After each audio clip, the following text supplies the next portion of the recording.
భారతదేశ స్త్రీలకు ఆదర్శం సీత, సావిత్రి, దమయంతి వంటి మాతృమూర్తులు. ఈ విషయాన్ని మనం మర్చిపోరాదని స్వామి వివేకానంద తరచుగా ఉద్బోధించేవారు. మన దేశంలో స్త్రీత్వం అంటే మాతృత్వమే.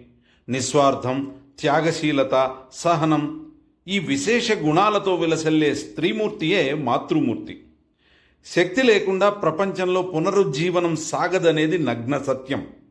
మన దేశాన్ని ప్రపంచ దేశాలన్నింటిలోనూ అమిత బలహీనమైనదిగా, మిక్కిలి వెనుకబడినదిగా చెప్పుకోవడానికి కారణం కూడా ఇక్కడ శక్తిని ప్రజలు అగౌరవపరచడం వల్లనే.